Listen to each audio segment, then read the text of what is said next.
Malik Jackson, a 14-year-old black teenager, stood on the cracked sidewalk of downtown Chicago, his tattered sneakers barely holding together. The wind cut through his thin jacket, but he didn't flinch. His eyes, sharp and wary, scanned the crowd. It was just another day of survival, hustling for scraps, dodging trouble, and keeping his younger sister, Aisha, safe. They'd been on the streets for 2 years, ever since their mother died and the system failed them. Malik had learned to trust his instincts, and today, those instincts were screaming. Across the street, billionaire Victor Hargrove stepped out of his sleek black SUV, surrounded by security and flashing cameras.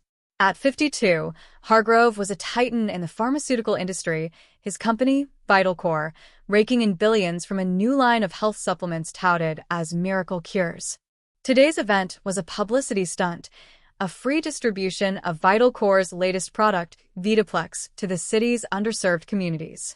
Hargrove smiled for the cameras, shaking hands with local officials, his tailored suit gleaming under the midday sun. Malik watched the crowd gather, drawn by the promise of free supplements. Aisha, only 10, clung to his side, her eyes wide with hunger. They hadn't eaten since yesterday, and the thought of free anything was tempting. But something about the scene felt wrong to Malik.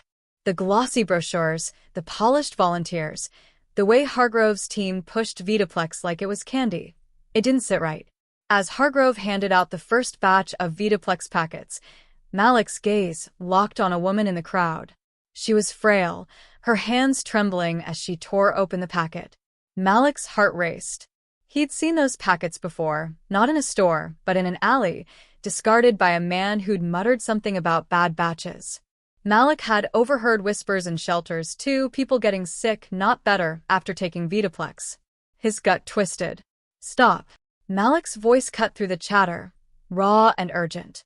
Heads turned. "It's poison. Don't take it." The crowd froze. Hargrove's smile faltered, his eyes narrowing as he spotted the skinny black kid in the worn hoodie. Security moved toward Malik, but he stood his ground, Aisha gripping his hand. "I'm telling you, it's not safe," Malik shouted, his voice cracking but firm. Whispers rippled through the crowd. Some clutched their packets tighter. Others dropped them. Hargrove raised a hand, signaling his team to stand down. He stepped forward, his expression a mix of curiosity and irritation. "Young man, that's a serious accusation," he said, his voice smooth but edged. "Care to explain?" Malik swallowed hard. He wasn't used to being heard, let alone by someone like Hargrove. But he'd seen too much to stay silent. "I heard people talking," he said. "Folks in the shelters, they got sick after taking your stuff. Real sick. And I saw some guy dump a whole bag of those packets in an alley, saying they were bad. Why would he do that if it's so great?" Hargrove's jaw tightened, but he kept his composure. "Rumors and coincidences," he said, addressing the crowd. "VitalCore's products are rigorously tested. This boy's mistaken." He turned back to Malik, his tone patronizing. "You're causing a scene. Maybe you should leave." Malik's fists clenched. He wasn't book smart, but he knew when he was being dismissed. "I ain't lying," he said. "You're giving this stuff to people who can't afford doctors. If it's bad, they're the ones who'll pay." A murmur of agreement spread through the crowd. Hargrove's security team edged closer, but a woman in the crowd, a nurse named Carla, who'd worked at a free clinic, stepped forward. "I've seen it too," she said. "Patients coming in with nausea, dizziness, worse. All of them took Vitaplex." Hargrove's face reddened. The cameras were still rolling, and the narrative was slipping out of his control. He forced a laugh. "This is absurd. VitalCore is about helping people. We'll look into these claims, but I assure you, Vitaplex is safe." Malik didn't back down. "Then why's your company hiding the test results?" "I heard about that too. Shelters talk. People know things." The accusation hit like a punch. Hargrove's smile vanished. He hadn't expected a homeless kid to know about the leaked memos, internal documents that suggested VitalCore had buried adverse trial results to rush Vitaplex to market. Those memos were supposed to be confidential, destroyed.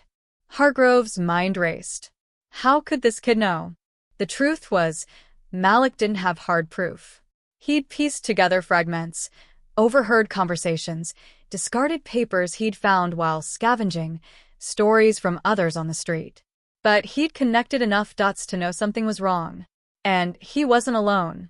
Carla, the nurse, had her own suspicions, having treated patients with symptoms that aligned too closely with Vitaplex's rollout. Hargrove tried to regain control. "This event is over," he announced, motioning for his team to pack up. "We'll address these concerns through proper channels." But the crowd wasn't having it. People started shouting questions, demanding answers. Malik's words had lit a spark. As Hargrove retreated to his SUV, Malik felt a mix of fear and defiance. He'd just taken on one of the most powerful men in the city, and he had no idea what would happen next. Aisha tugged at his sleeve. "Did we do okay?" she whispered. "Yeah," Malik said, though his stomach churned. "We did what we had to." The next morning, Malik and Aisha woke up in their usual spot, a tucked-away corner behind a laundromat. Word of Malik's outburst had spread, and not just on the streets. A local reporter, Jasmine Carter, had been at the event, filming everything. Her footage of Malik's confrontation went viral on X, racking up millions of views by noon. Hashtags like #VitaplexTruth and #MalikSpeaks trended, with users digging into VitalCore's history, sharing stories of unexplained illnesses, and demanding investigations. Jasmine tracked Malik down that afternoon. She was young, ambitious, and hungry for a story that could break open a corporate cover-up. "Kid, you're either crazy or onto something big," she said, crouching to meet Malik's eyes. "I want to help you prove it." Malik hesitated. Trust didn't come easy. But Jasmine's sincerity, and the fact that she'd brought Aisha a sandwich, softened his guard. "I don't got papers or nothing," he said. "Just what I heard." "That's enough to start," Jasmine replied. "You've got the streets talking. Let's find the evidence." Over the next week, Jasmine and Malik became an unlikely team. She taught him how to spot patterns in the stories he'd heard, while he guided her through the city's underbelly, shelters, alleys, and corners where people shared truths the world ignored. Aisha stayed close, her quiet presence grounding Malik. They met with Carla, who provided medical records from her clinic, showing a spike in patients with similar symptoms after Vitaplex hit the streets. Meanwhile, Hargrove was in crisis mode. The viral video had tanked VitalCore stock, and investors were panicking. Internal emails revealed Hargrove had known about Vitaplex's side effects, nausea, liver damage, even heart issues in rare cases, but had pushed for its release to beat competitors. The bad batch Malik had mentioned was real, a manufacturing error that Hargrove's team had covered up, dumping faulty packets rather than recalling them. Hargrove's legal team advised him to discredit Malik. "He's a homeless kid," they said. "No one will believe him over you." But Hargrove wasn't so sure. The public was rallying behind Malik, and Jasmine's reporting was gaining traction. She'd found a whistleblower, a former VitalCore lab technician named Derek, who'd been fired after raising concerns about Vitaplex. Derek had kept copies of the memos Malik had referenced, proof that VitalCore had falsified safety data. When Jasmine published her first article, linking Derek's memos to Carla's medical records, the story exploded. Protests erupted outside VitalCore's headquarters, and regulators announced an investigation. Hargrove's empire was crumbling, and he knew it. In a desperate move, he offered Malik a deal through an intermediary, $50,000 to retract his claims and disappear. Malik met the intermediary in a diner, Aisha at his side. The man slid an envelope across the table. "Take it," he said. "You and your sister could start over." Malik stared at the envelope. $50,000 was more money than he'd ever seen. It could mean a home, food, school for Aisha. But he thought of the people in the shelters, the ones who'd trusted VitalCore and gotten sick. He thought of his mother, who died because she couldn't afford proper care. He pushed the envelope back. "I ain't for sale," he said. The intermediary sighed. "You're making a mistake, kid." "Maybe," Malik said. "But I'm done letting people like you in."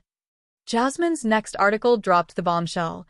Derek's memos, Carla's records, and testimony from shelter residents who'd taken Vitaplex.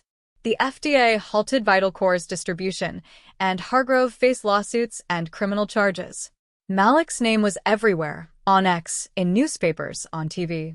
People called him a hero, but he didn't feel like one. He was just a kid who'd spoken up because no one else would. Months later, Malik and Aisha were off the streets, thanks to a crowdfunding campaign started by Jasmine's readers. They moved into a small apartment, and Malik enrolled in school, though he still kept an eye on the news, wary of powerful people and their promises. Hargrove's trial was ongoing, but Vital Core was finished, its reputation in tatters. Malik never forgot the day he shouted stop. He hadn't planned to change the world, but he'd learned something. Even a kid from the streets could make the powerful listen. And he'd make sure Aisha grew up knowing it too.